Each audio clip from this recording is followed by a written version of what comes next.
예. 전한길 강사께서 도착했습니다만 진행하던 세미나는 마무리 발언을 하도록 하겠습니다. 우리 이정훈 토론자님께서 발제자를 향해서 국회 해산 그리고 국민투표에 대해서 질문이 있었습니다. 이 부분에 대한 마무리 발언 듣고 전한길 강사를 모시도록 하겠습니다. 우선 자리해 주시고 가운데 앉으시고. 예. 조금 자리가 소란합니다만 오늘 가장 중요한 얘기가 나온 것 같습니다. 사실 이제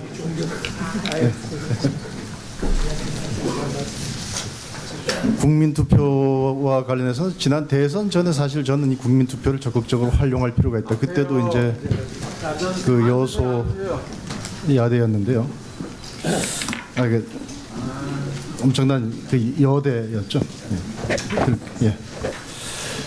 지금 말씀하신 것 중에 하나가 그럼 우리가 저항권을 가지고 하나 힘으로 모을 수 있느냐, 저는 있다고 봅니다. 그게 제가 말씀 안 드렸는데 저희 자료집 21쪽을 보시면 두 가지가 있습니다.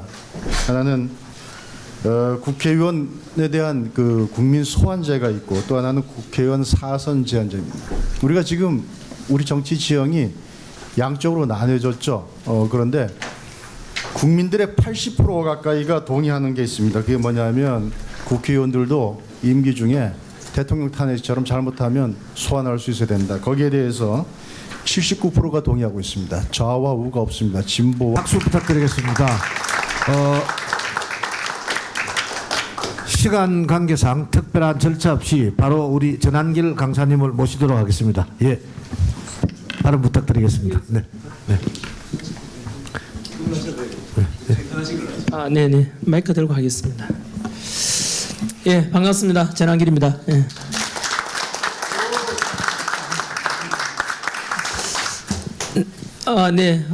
이제 좀 방송이 겹쳐가지고 좀 늦어서 죄송합니다.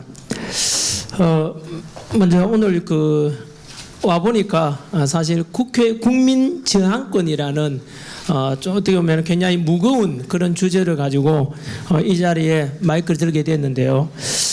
저는 법 전문가가 아닙니다. 헌법에 대한 전문가도 아니고요. 단지 국민의 상식선에서 알고 있는 범위 내에서 과연 지금 탄핵 정국 속에서 만약에 대통령이 저는 각하되고 헌법재판소의 탄핵 심판이 각하되고 직무 복귀될 것이라 100% 확신합니다만은 현재 국민들이 되게 답답했습니다. 왜냐하면은 국회에서 국민들이 뽑은 국회의원들 그리고 국민들이 뽑은 대통령에 대해서 현재 지나치 많은 의석수를 확보한 민주당에서 국민이 부여한 어떤 입법권 또는 국회의원의 권한을 넘는 29번의 탄핵 속에서 결국은 대통령은 현재 직무 정지된 상태가 되어 있고 행정부가 식물 행정부가 되어 있습니다. 이런 속에서 과연 국민들이 바라볼 때 국회의원들의 지나친 이런 권력 행사가 과연 국민들이 부여한 국회의원들의 선을 넘는 건 아닌지, 너무나 국가가 지금 행정부가 마비된 상태에서 대통령도 없고 국무총리도 없고 국방부 장관도 없고 또 행안부 장관도 없고 이런 상황 속에서 전쟁이 나면 어떡하나. 그래서 이 시국에서 현재 국민들은 다 불안해하는 상태에서 국민들은 무엇을 할 수 있는가. 우리도 분명히 대한민국은 우리 국민이 주인이지 않습니까? 그런 속에서 다들 의구심을 품고 있고 다들 그래서 이런 주제가 국민 제한권에 대한 것 한 번쯤은 이슈가 되고 이렇게 해서 논의하는 것도 국민들의 알 권리 또는 국민들에게 궁금해하는 것에 대해서 또는 전문가분들이 해야 될 마땅한 역할이라고 저는 생각을 합니다. 그래서 오늘은 한 번 더 말씀드리지만 저는 법 전문가가 아닙니다. 국민 상식선에서 제가 알고 있는 상식선에서 말씀드리면 대한민국 헌법의 1조는 다 알다시피 대한민국 민주공화국이고 모든 주권은 국민에게 있고 권력은 국민으로부터 나온다. 이게 헌법 1조 내용입니다. 그래서 이 헌법 1조에 근거해서 말씀드리면은 현재 모든 국민들이 생각은 하고 있지만은 우리가 주권 행사할 방법이 마땅히 있는가? 투표를 통해서 국회의원 뽑고 투표를 통해서 대통령 뽑고 그것이 다인데 이렇게 뽑아나온 국회의원들과 대통령이 우리 뜻하는 대로 아닌 다른 방법으로 가고 있으면 어떡할 것인가에 대해서 헌법에는 나와 있지만 우리 국민 저항권에 대한 사전적인 의미를 제가 말씀드리겠습니다. 국민 저항권이라는 것은 바로 국민이 주권에 대해서 중대한 도전을 받고 그런 속에서 마지막 헌법 보호 수단이자 기본권 보장 최후의 수단으로서 국민의 권리, 자유를 지키기 위해서 실력으로 저항하는 것, 이게 바로 저항권에 대한 사전적인 의미입니다. 그러면은 현재 대한민국은 현재 헌법으로 현재 국가의 여러 시스템으로서는 도저히 해결할 수 없는 심각한 상황인가에 대해서 한 번쯤은 생각해 봐야 되지 않겠습니까? 국민 저항권을 과연 행사하는 것이 정당한가에 대한 그런 상황에 대한 판단이 돼야 되지 않겠습니까? 다들 아시다시피 지금 현재 대한민국 대통령은 현재 국회에서 탄핵 의결을 가결시켜서 헌법재판소에서 탄핵 심판을 지금 기다리고 있는 중입니다. 그리고 이 비상기업을 계기로 해서 일어난 이 현재 상황에 대해서 돌아보면은 왜 비상기업을 선포했는가 원인이기도 한데요. 국회 알다시피 다수 의석을 확보한 민주당에서는 무려 29번의 탄핵이 있었습니다. 그 29번의 탄핵을 알고 나면은 이거는 심각한 그냥 단순한 탄핵이 아닙니다. 심지어 감사원장을 탄핵했지 않습니까? 감사원장에 대한 탄핵 사유가 뭡니까? 바로 전 정부 문재인 정부 때 바로 우리 청와대 그 당시에 무슨 실장이었죠?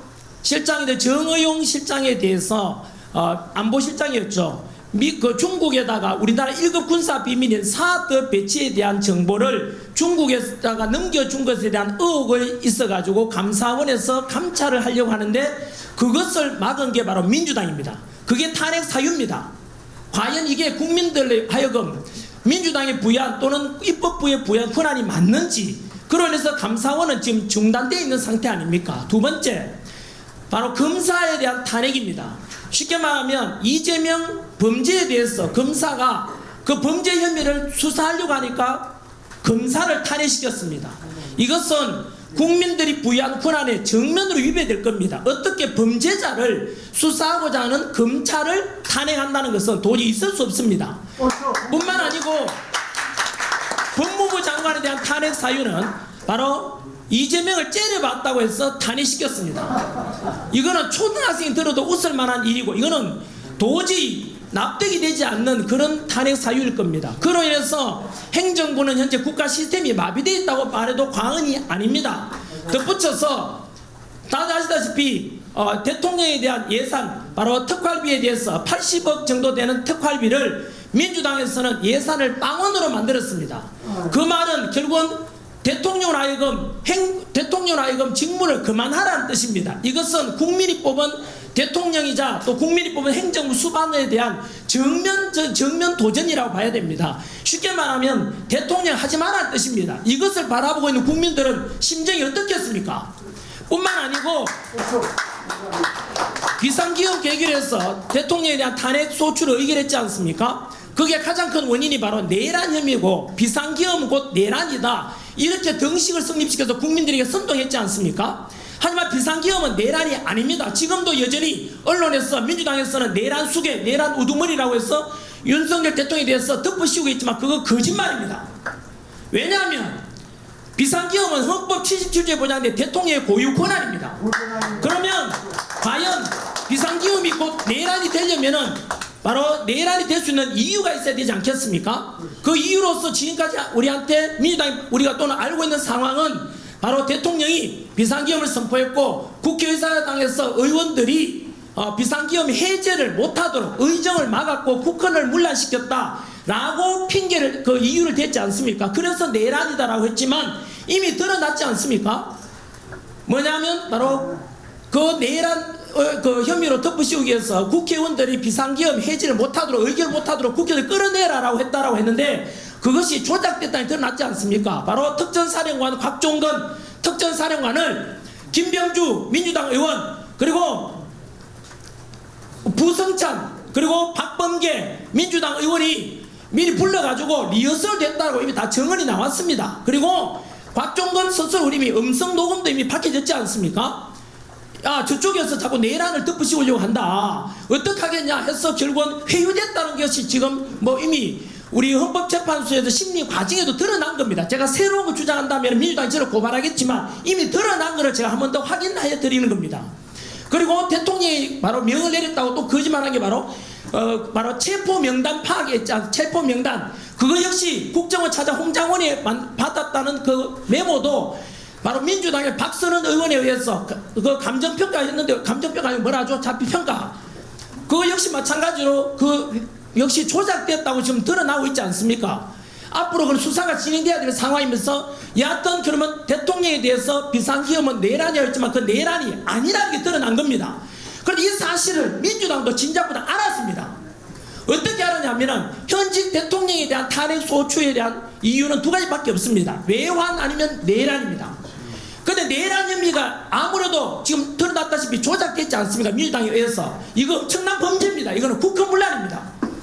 그런데 그래서 알았기 때문에 외환을 처음에 덮으시려고 했던 거 기억나십니까? 비상기업 직후에 대통령에 대해 외환 덮으시려고 윤석열 대통령이 북한에다가 풍선을 보내든지 뭐 그다음 드론을 보낸 데 있어 북한에다가 외부에서 환란을 일으키고자 했다라고 민주당이 주장했지 않습니까? 민주당 다 들었지 않습니까? 근데 왜 지금 조용하죠? 거짓말했다니 드러났지 않습니까?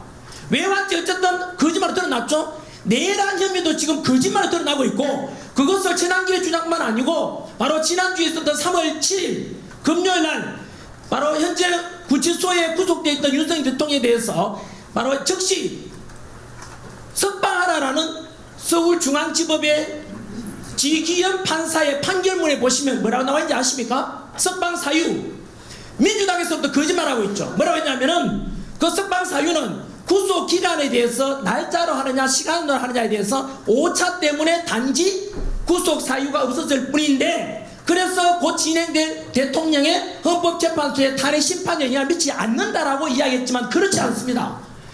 그 지기현 판사의 판결문에 보시면 대통령 석방에 대한 사유에 보시면 첫 번째가 말씀드린 대로 대통령 구속에 대한 시간에 대해서 날짜가 아니라 시간이 있는데 그 오차도 있었고 두 번째 뭐 나왔는지 아십니까?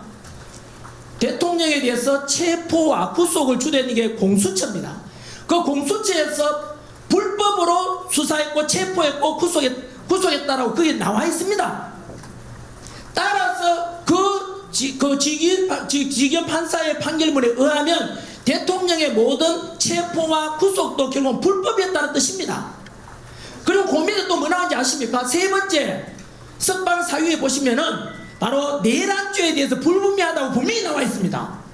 따라서 당연히 곧 있게 될 헌법재판소의 재판관들 또한 그 형법의 내란죄에 관한 것은 분명히 영향을 받을 것입니다. 안 받을 수가 없습니다. 그래서 결국은 대통령 석방하라라는 명을 내렸는데요. 결론 돌아가 보면은 비상기업은 곧 내란이다. 내란 수익이라고 지금 여기에 계신 언론들도 똑같이 보도하고 있지 않습니까? 그게 내란이라 증거 어디 있습니까? 반박해 보시라고요. 없지 않습니까? 이미 내란의 죄를 덮으시고 아까 말씀드린 대로 그렇게 했지만은 민주당에서 곽종건 우리 특전사령관이 회유했는 것이 드러났지 않습니까? 그리고 홍장원의 메모 역시 마찬가지로 훼손되었다고 결국은 헌법재판소의 심리가 드러났지 않습니까? 결국은 대통령에 대해서는 이처럼 내란에 관한 것도 불분명합니다. 이것은 곧 있게 될 헌법재판소의 심리에도 분명히 저는 영향을 미칠 거라 보고요. 덧붙여서 제가 원래대로 돌아간다면 그러면 결국은 대통령은 비상기업은 대통령의 고유 권한이었고 왜냐하면 행정부를 마비시키고자 했던 29번의 탄핵과 일방지 예산 삭감으로 인해서 행정부는 더 이상 대통령이 할 수가 없습니다. 법적인 한도 내에서는. 그래서 피차 어쩔 수 없이 대국민 호소용으로서 비상기업을 헌법 77조에 보장된 대로 비상기업을 선포했고 헌법에 보장된 대로 2시간 만에 국회에서는 탄핵에 대해서 비상기업을 해제 의결했고 6시간 만에 윤석열 대통령께서는 직접 국회 의결에 따라서 비상기업 해제했습니다. 모두가 헌법에 따른 것이었습니다. 헌법 위반한 게 없습니다. 그렇다면은 이제는 돌아봐야 되죠. 누가 과연 내란을 일으키려 했는지, 누가 국가 시스템을 망가뜨렸는지 그 민주당의 지신 겁니다. 내란에 대한 이것을 조작하거나 했다는 것을 이걸 어마어마한 두고 이것은 향후에 엄청난 파장이 됩니다. 이거는 있을 수 없는 짓을 한 것입니다. 감히 대통령에 대해서 내란 혐의를 덮으시려고 했다고, 조작하려고 했다고, 이건 있을 수 없는 짓을, 범죄를 저질렀다고 저는 생각합니다. 약간 거기에 근거해서 결국은 행정부는 마비되고, 이런 속에서 국민이 할 수 있는 건 무엇이겠습니까? 국민이 할 수 있는 건 뭐겠습니까?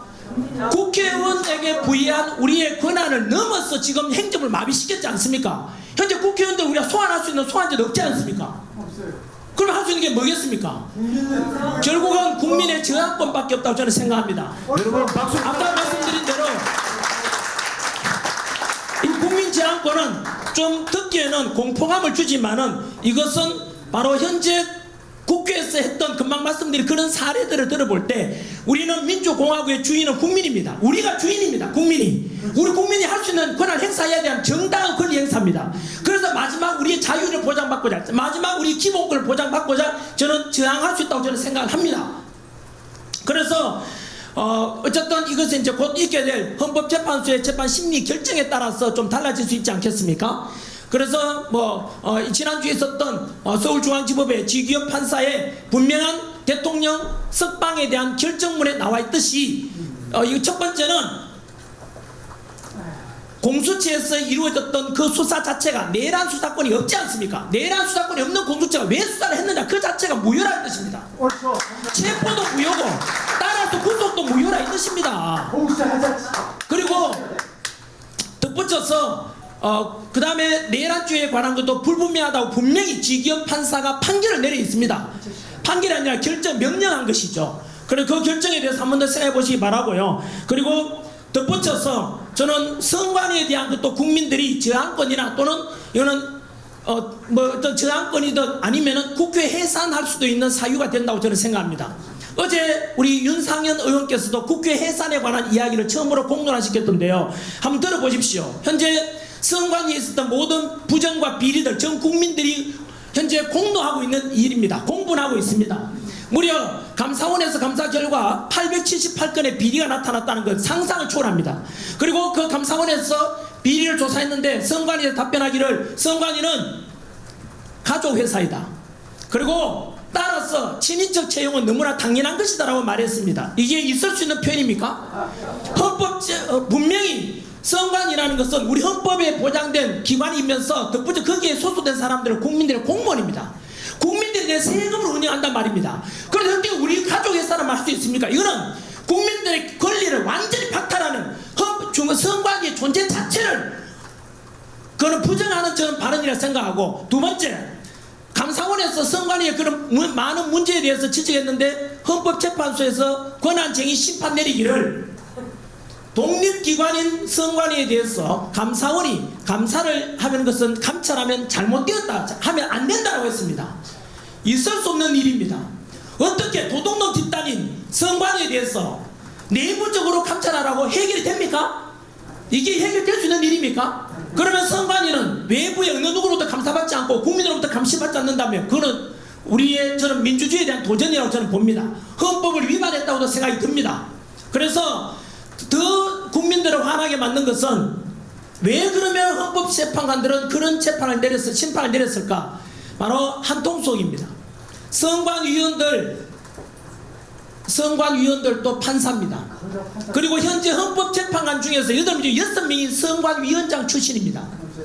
이 말은 선거관리위원회도 바로 그 전부 다 판사들이 주도하고 있고, 헌법재판소도 판사들이 하고 있고, 그리고 우리가 부정선거에 대한 건 우리가 소송 제기하면 그 심판도 역시 판결도 사법부가 합니다.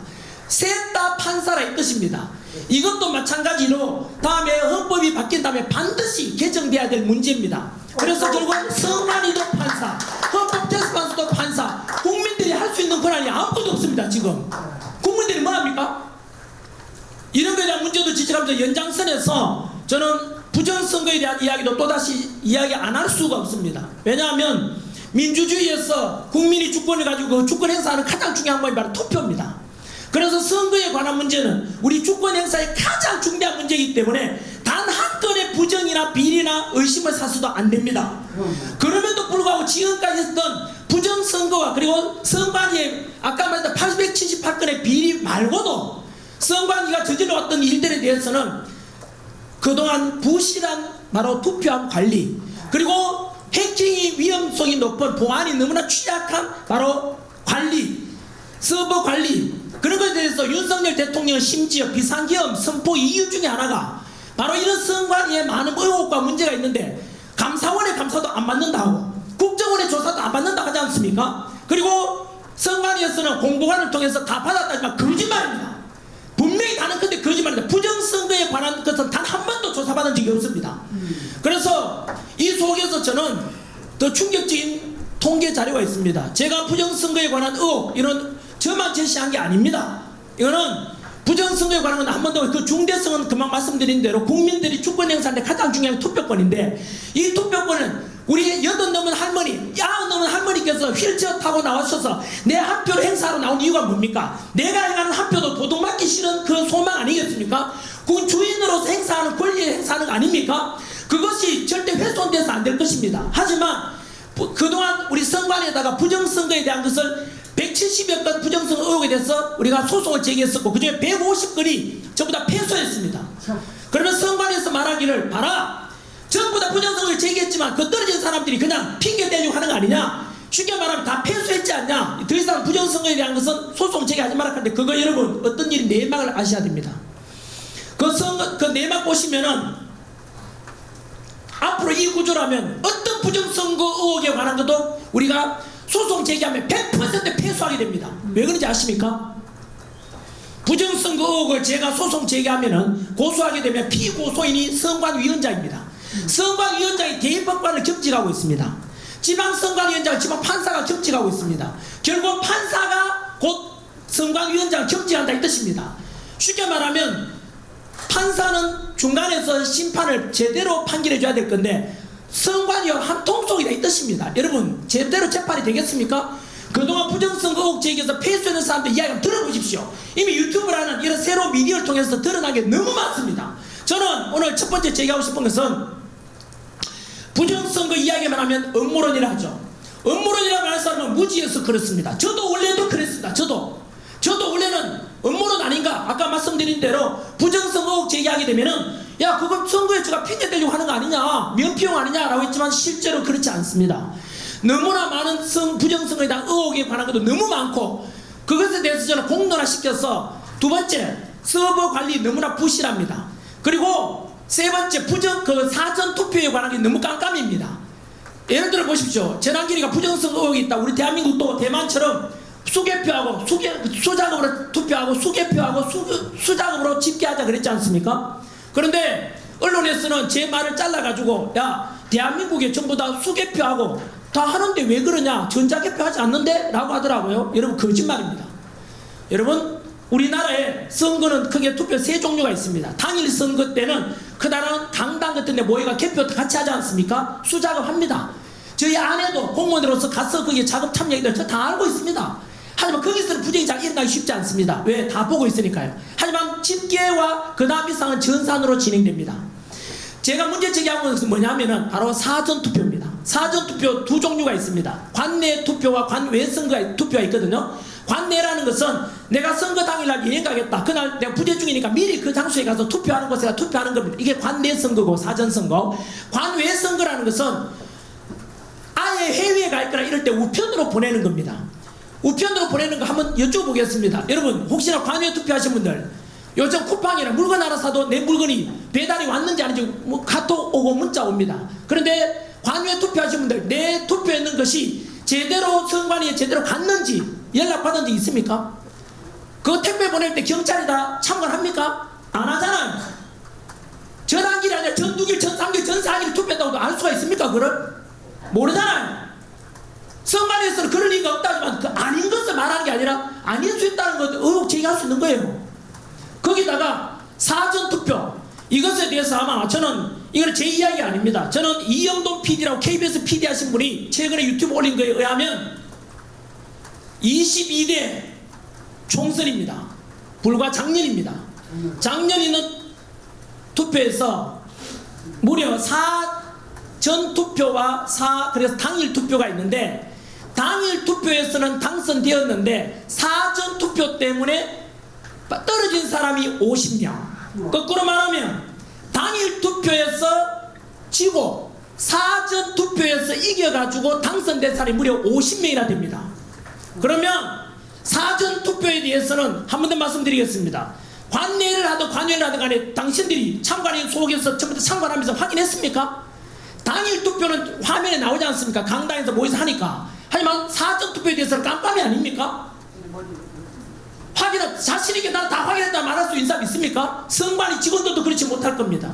그래서 심지어 50명이나 이렇게 사전 투표와 사후 투표를 통해서 당일 투표를 통해서 당락이 바뀌는 것에 대해서 투명성 있게 가야 되지 않습니까? 그래서 저는 이 문제는 만약에 저는 확인한다 또는 확실하다 말하지 않겠습니다. 부디 이영돈 PD가 올렸던 그것을 보게 되면 우리나라 통계학의 굉장히 권위자입니다. 서울대학교 박성현 교수님이 통계학 그쪽이 굉장히 권위자인데, 그분이 말씀하시기를 사전 투표에서 득표수 전산화된 걸 보는데 이것은 신이 개입하지 않으면 나올 수 없는 통계라고 말했습니다. 한 번 더 말씀드릴게요. 사전 투표에 대해서 득표수 이런 통계 자료를 보니까 신이 개입하지 않으면 이루어질 수 없는 통계 자료가 나왔다고 말했습니다. 이거는 통계학 전문 교수님의 표현입니다. 단순히 우리가 음모론이라고 하는 사람들, 그걸 끝까지 주장하는 사람은 무식하거나 듣고자 하는 사람일 겁니다. 저는 단호히 말씀드립니다. 그래서 저는 이 부정선거에 관한 것은 어제 윤상현 의원께서 우리가 국회 해산해야 된다는 뭐 그런 말씀 하시는데, 저 역시 마찬가지, 이것이 사실이라면 이거는 국회 해산의 사유도 된다고 생각합니다. 박수 한번 주세요. 박수 한번 주세요. 정리하겠습니다. 선관위에 대해서 부정선거에 관해서 많은 언론들 보고 계십니다만은 저는 분명히 제안했습니다. 현재 우리나라는 선관위, 보시다시피 선관위 누가 믿습니까? 지금 깜깜이로서 자기 가족의 가족 등여와 이게 말이 됩니까? 이게 감사도 받지 하지 않습니까? 이런 선관위가 하는 일들에 대해서 우리가 신뢰할 수 있습니까? 없지 않습니까? 그리고 전환길이가 선관위를 비판했습니다. 전환길이가 선관위 비판했는데 민주당이 전환길을 고발했습니다. 민주당이 답변하셔야죠. 전환길이가 민주당 비판하는 게 아니라 선관위 비판하는데 왜 민주당이 저를 고발합니까? 이유를 말해야죠. 공범이라는 뜻이지 않습니까? 덧붙여서 국민의힘에서 사전선거 없애자, 우리 다시 선거에 대해서 우리 선거 제도에도 개선하자라고 법률안을 제시했는데 민주당 답변하셔야죠. 이대로 듣고 갈 것입니까? 여러분, 이거는 국민이든 선관위 직원이든 여당이든 야당이든 향후 우리가 공정한 투표를 위해서는 어느 누구를 막론하고 우리가 문제 있으면 부실하면 안 되지 않습니까? 다음에 대선하든 총선하든 지방선거를 하든 간에 다 공개적으로 하고 보다 신뢰 있는 선거제도를 개선해야 되지 않습니까? 이걸 듣고 가자 한다면 그 듣고 하자는 그 당은, 그 사람은 범인입니다. 부정선거 주제에 뜻이지 않습니까? 이렇게 불신의 많은데 왜 개선하지 않습니까? 저는 제가 생각하는 대안은 이렇습니다. 처음에 이미 2달 전에 제가 제안한 것처럼 대만식 선거를 제안합니다. 대만은 전 세계 IT 강국이다, 반도체 수출 1등 국가지만 절대 전산하지 않습니다. 초등학교 반장 선거 하듯이 그 자리에서 투표하고, 투표함 이동 없이 그 자리에서 개표하고, 참관인 보는 데서 그 자리에서 투표함 이동 없이 집계까지 다 합니다. 왜 투표함 이동하지 않겠습니까? 혹시라도 있을 수 있는 부정의혹을 사전에 방지하고, 두 번째, 왜 전산을 안 하겠습니까? 못하는 게 아니게 안 하지 않습니까? 왜 안 하겠습니까? 전산하는 것도 중간에 아까 박성현 교수가 이야기한 것처럼 통계상에 누군가가 해킹을 통해서 의도적으로 조작할 가능성이 있기 때문에 절대로 사전에 그런 부정의 가능성을 없애고 차단하기 위함 아니겠습니까? 대만처럼 불과 우리 보름 전에 독일도 역시 수작업을 합니다. 독일의 유권자가 5,300만 가까이 5천만이 넘는데 그거 수작업으로 개표하는데 8시간 만에 다 했답니다. 여러분, 독일도 역시 선진국인데 왜 그만 전산화하지 않겠습니까? 바로 이겁니다. 민주주의의 근간은 선거고, 그 주권 행사가 가장 중요한 건 바로 투표 선거인데, 그 선거만큼은 가장 공정하고 가장 국민들의 설득력 있는 쪽으로 가야 되지 않습니까? 않습니까? 따라서 우리는 다음에 어떤 선거가 있더라도 그 되기 전에 저는 절대로 전산하지 말고 우리 국민들 기다릴 수 있지 않습니까? 그냥 수개표 그 자리에서 반장 선거하듯이 그렇게 하자는 것을 제안하고, 우리가 사전투표에 대해서 보십시오. TV 보다 보면 A 후보, B 후보, 유력 또는 뭐 이렇게 나오지 않습니까? 근데 한장 개표하다가 사전투표 통계가 탁 나오잖아요. 그 사전투표 통계자를 본 사람 있습니까? 모르잖아요. 그냥 TV에 나올 때 받아들이잖아요. 그래서 아까 이영도 PD가 지적한 대로 이거는 어마어마한 사건입니다. 그분이 단순히 우기는 게 아니라 통계 자료를 가지고 밝히고 있습니다. 통계를 해보니까 당일 투표에서 떨어졌던 사람이 사전 투표를 통해서 합산해보니까 당선으로 바뀐 사람이 50명이래요. 50명. 이런 것에 대해서 언제까지 우리가 음모론이라고 언제까지 부정할 것입니까? 저는 한 번 더 말씀드립니다. 여당이든 야당이든 국민이든 선거를 지우는 간에 이제부터는 우리 대한민국 선거제도를 바꿔가야 되지 않겠습니까, 여러분? 이게 누가 반발하겠습니까, 여러분? 반대하는 사람들 그저 반국가적인 사람이라고 저는 생각합니다. 왜 부정선거 의혹 이렇게 많은데 불구하고 왜 개선 안 하려고 하는지 저는 이해가 되지 않습니다. 저는 대만식 이런 오직 투표만큼만은, 그래서 80 넘은 할머니께서 100세 넘은 할머니께서 휠체어 나와서 그 한 표 행사하는 것을 절대로 도둑맞지 않도록 해야 될 겁니다. 경기도 파주 지역에 진동면이가 어떤 면에 있어 검색으로 나옵니다. 파주에서 21대 총선에서 거기에서 유권자 수보다 득표수가 더 많이 나온 사람도 있습니다. 여러분 이게 뭔지 아십니까? 옛날 3.15 부정선거하고 비슷합니다. 유권자 수보다 득표수가 더 많고 100세 이번 넘은 사람이 그렇게 많이 나왔습니다. 왜 우리가 묵인합니까? 여러분 이거는 증거입니다. 증거. 이게 무슨 음모론입니까? 한 번 더 음모론이라 주장하는 사람은 무식하거나 애써서 외면하는 둘 중에 하나일 겁니다. 저는 국민들이 다 알기를 바랍니다. 저는 진실을 알리고 싶습니다. 여하튼 이야기가 좀 길어서 죄송합니다만은 첫 번째 드린 말씀은 국민 제한권 차원에서 과연 지금 우리 국민이 부여한 국회의원들의 권한을 넘어서 행정부를 마비시키고자 하는 29번의 탄핵, 그 탄핵 속에는 국가 시스템을 중단시키고 대통령 특활비를 빵을 만들었다는 것은 아예 대통령 직무를 못하게 하는 것입니다. 그것은 국민이 국회의원에 부여한 권한이 아닙니다. 그것은 국민이 뽑은 윤석열 대통령에 대해서 마찬가지로 그것은 국가 시스템을 국민에 대한 주권에 대한 정면 도전이라고 저는 생각합니다. 한 번 더 윤석열 대통령 비상기업이 곧 내란은 아닙니다. 맞습니다. 절대로 그럴 수 없습니다. 저는 여기 언론이 묻겠습니다. 우리 중학교 때 배운 사회 지식을 활용하면은 중학교 때 배웠습니다. 어떤 범죄에 대해서 형으로 확정되지 않을 때까지는 무죄 추정의 원칙이 있다고 들었습니다. 이미 이재명 야당 대표는 이미 여러 범죄 연루대가 있고 현재 대북 송금에 관한 것, 북한에 돈 보내준 거, 이거는 유엔 제재 위반이고 미국의 독자적인 제재의 대상이 됩니다. 여러분, 하지만 우리 이재명에 대해서 우리가 범죄자 이런 말 잘 안 하지 않습니까? 왜요? 아직은 재판에 2심이 앞두고 있기 때문에 확정되지 않아서 말하지 않습니다. 그에 비하면 윤석열 대통령 아직 1심도 판결하지 않았습니다. 그런데 왜 내란이 합니까? 거짓말 아닙니까? 거짓말이지 않습니까? 그렇게 내란 속이라고 누구라고 보도를 언론사 한다면 그건 민주당 떠나버립니다. 왜요? 민주당 똑같은 말 하지 않습니까? 그건 거짓말 국민을 선동하는 것입니다. 다시는 언론에서 민주당도 마찬가지 내란이라는 말씀을 하면 안 되는 것입니다. 덧붙여서 전에 윤석열 대통령은 서울중앙지법의 지기현 판사께서 분명히 판결했습니다. 분명히 판결이 아니라 분명히 명령 결정을 했습니다.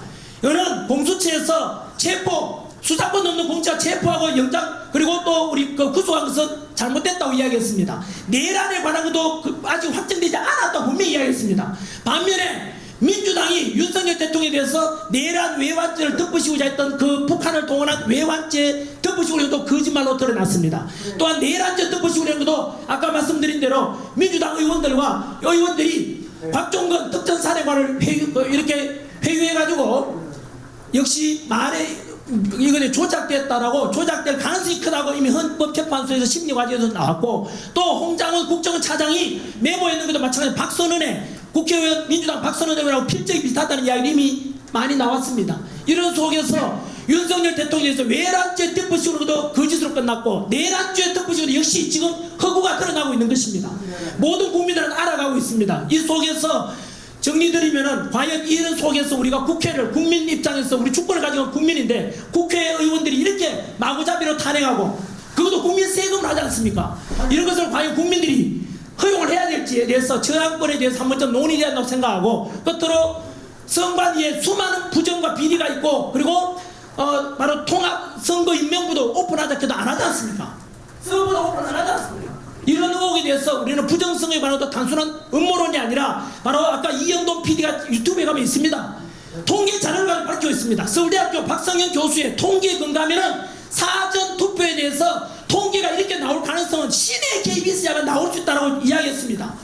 그런 속에서 우리가 그렇게 해서 만약에 그 이영돈 PD 통계에 의하면은 떨어질 뻔했던 국회의원이 사전 투표에서 많은 표를 얻어가지고 50명이 당선됐을 수 있다. 쉽게 말하면 50명의 당락이 바뀔 수 있다. 이런 주장이 있습니다. 국민들이 알고 난 뒤에 판단했으면 좋겠습니다. 그것이 만약에 사실로 드러난다면 22대 총선은 무효가 됩니다. 무효가 되기 때문에 조기 총선을 해야 된다 이 뜻입니다. 이거는 국민들이 알아야 된다고 생각해서 강력히 주장합니다. 저는 이상으로서 이거는 제가 법 전문가도 아니고 국민의 상식선에서 말씀드렸습니다. 혹시나 표현이 좀 과격하거나 또는 비법적인 이런 표현이 있더라도 양해 좀 해주시기 바랍니다. 감사합니다. 자, 여러분 잠깐 팬분을 멈추시고 우리가 오늘 이 세미나를 안 했더라면 그런 생각을 해봅니다. 정말 오늘 세미나 하기를 잘했다고 생각이 되고요.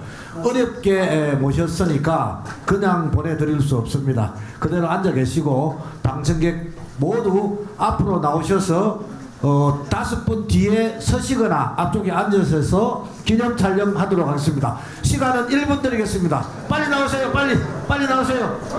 자, 뒤에 서셔도 좋고 앞에 바닥에 앉으셔도 좋습니다. 1분 안에 마감하겠습니다. 빨리 나오세요. 자, 카메라 가지신 분들 좀 준비해 주시고, 예. 자, 빨리 나오세요. 자, 남자분들 뒤로 서시고, 자, 여성분들 바닥에 앉으시고, 1분 내로 마감합니다. 10초 전, 8초 전, 10초 전, 8초 전. 자, 빨리 마감하겠습니다. 앉으세요. 바닥에 앉으세요. 앞에 앉아주세요. 앞에 핸드폰. 자, 1분 내로 마감하겠습니다. 자, 앞을 보세요. 예. 자, 사진 찍겠습니다. 사진이라도 껴야죠. 잠깐만요. 찍습니다. 자, 사진 촬영해주세요. 앞에 핸드폰 내려주세요. 자, 하트 한번 하겠습니다. 하나, 둘, 셋 하면 하트 하겠습니다. 하나, 둘, 셋. 자, 마지막으로 화이팅 한 번만 하고 끝내겠습니다. 자, 다 같이 화이팅! 한 번만 더 화이팅! 화이팅! 화이팅!